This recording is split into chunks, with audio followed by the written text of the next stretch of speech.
malam, shalom bagi kita semua. Salam sejahtera bagi kita para penonton setia program channel multimedia GKI Ephatha Malanu dimanapun berada. Izinkan kami memperkenalkan diri. Nama saya Syamas A. Salawane Ifakdalam. Saat ini kami dipercayakan untuk ada dalam program Renungan Ephatha Malanu. Untuk itu saya mengajak kita semua untuk tenangkan hati dan pikiran kita untuk sama-sama mendengarkan Renungan Ephatha. Oleh karena itu saya mengajak kita untuk ada dalam doa pembukaan dan doa pembacaan Alkitab. Mari kita berdoa.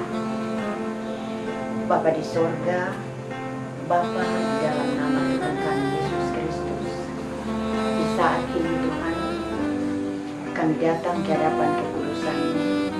Seraya kami bersyukur dan berterima kasih atas waktu dan kesempatan yang ada, di mana kami boleh diberikan kesempatan untuk membaca kebenaran firman Tuhan. Bapa di sorga, kiranya Engkau memberkati, berikan hikmat bagi kami, terutama hamba-Mu yang akan menyampaikan kebenaran firman Tuhan untuk para penonton. Terima kasih Bapa di sorga, dan puji-pujilah nama-Mu dari sekarang dan selamanya. Amin. Pembacaan kita di malam hari ini terdapat dalam Kitab Perjanjian Baru, Kitab Ibrani pasal 13. Kita baca dari ayatnya yang ke-17 hingga pada ayatnya yang ke-25. Dengan judul perikop pembacaan, Nasihat dan Doa Selamat.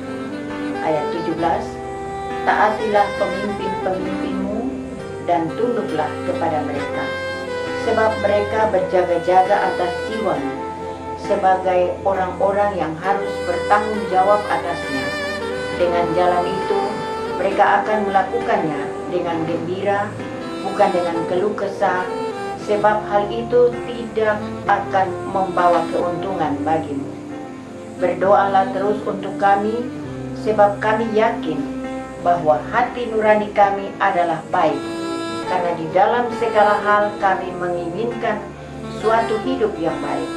Dan secara khusus aku menasihatkan kamu agar kamu melakukannya, supaya aku lebih lekas dikembalikan kepada kamu.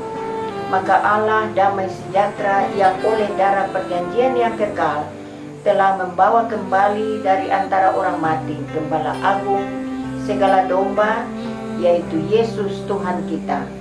Kiranya memperlengkapi kamu dengan segala yang baik untuk melakukan kehendak-Nya dan mengerjakan di dalam kita apa yang berkenan kepadanya. Oleh Yesus Kristus, bagi Dialah kemuliaan sampai selama-lamanya. Amin. Dan aku menasihatkan kamu, saudara-saudara, supaya kata-kata nasihat ini kamu sambut dengan rela hati, sekalipun pendek saja suratku ini kepada kamu. Ketahuilah bahwa Timotius, saudara kita, telah berangkat. Segera sesudah ia datang, aku akan mengunjungi kamu bersama-sama dengan dia. Sampaikanlah salam kepada semua pemimpin kamu dan semua orang kudus. Terimalah salam dari saudara-saudara di Italia. Kasih karunia menyertai kami sekalian. Tema renungan kita hari ini adalah diperlengkapi untuk melakukan yang baik. Pembacaan firman Tuhan terdapat pada Kitab Ibrani pasal 13 pada ayatnya yang ke-17 hingga pada ayatnya yang ke-25. Shalom, selamat malam, salam sejahtera buat kita semua. Saat ini kami boleh ada dalam program Renungan Harian GKI Ephatha yang disponsori oleh channel multimedia GKI Ephatha Malanu. Menjadi nats pembimbing kita di hari ini adalah Yesus Tuhan kita, kiranya memperlengkapi kamu dengan segala yang baik untuk melakukan kehendak-Nya dan mengerjakan di dalam kita apa yang berkenan kepadanya oleh Yesus Kristus. Bagi Dialah kemuliaan sampai selama-lamanya. Amin. Terdapat dalam Ibrani pasal 13 pada ayatnya yang ke-20 hingga ayatnya yang ke-21. Melakukan kehendak Tuhan adalah hal yang teramat penting bagi kehidupan orang percaya. Timbul pertanyaan, mungkinkah kita melakukan kehendak Tuhan? Tidak ada yang tak mungkin. Sebab Tuhan sudah memperlengkapi kita dengan segala yang baik untuk melakukan kehendak-Nya.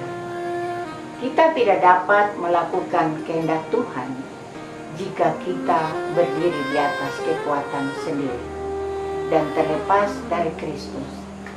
Sebab di luar Kristus kita tidak bisa berbuat apa-apa.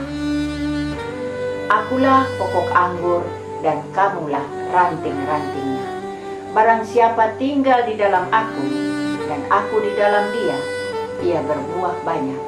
Sebab di luar aku kamu tidak dapat berbuat apa-apa. Terdapat dalam Injil Yohanes pasal 15 pada ayatnya yang kelima. Tinggal di dalam Kristus atau melekat pada pokok anggur adalah kunci untuk dapat melakukan kehendak Tuhan.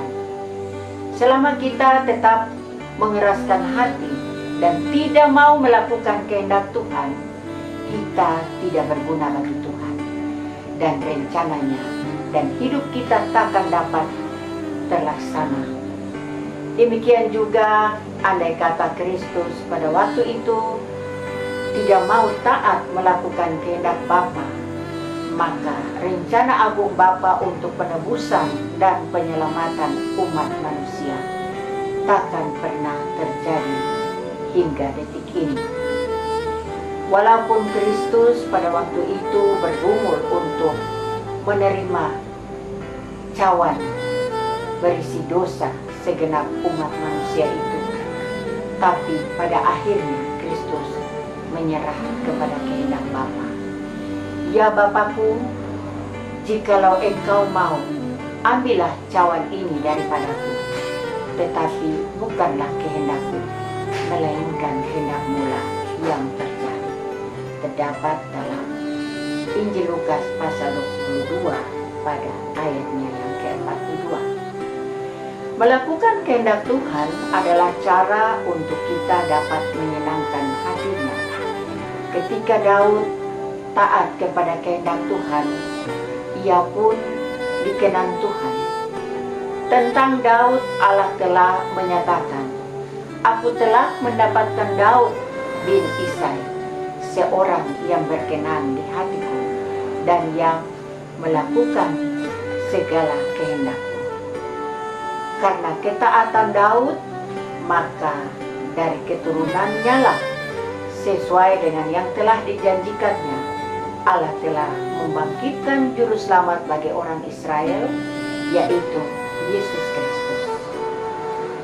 Untuk itu, firman Tuhan mengajak kita agar selalu memuliakan Tuhan dengan segenap hati, supaya kita diberkati oleh Tuhan. Amin. Kita berdoa. Segala puji, hormat, dan syukur kami kembalikan kepadamu atas kasih dan penyertaan di mana kami boleh dapat berbagi kebenaran firman Tuhan, dan biarlah kebenaran firman Tuhan yang telah kami bagi boleh menjadi berkat bagi setiap orang yang mendengarkannya. Terima kasih Tuhan atas semua kesempatan di hari ini. Terpujilah nama-Mu sekarang dan selamanya. Amin. Terima kasih buat tim multimedia GKI Ephatha yang telah meliput program Renungan Ephatha. Semoga diberkati selalu, dan jangan lupa subscribe channel Media Ephatha, like channel Media Ephatha, dan komen channel Media Ephatha. Kiranya Tuhan Yesus memberkati kita semua. Shalom.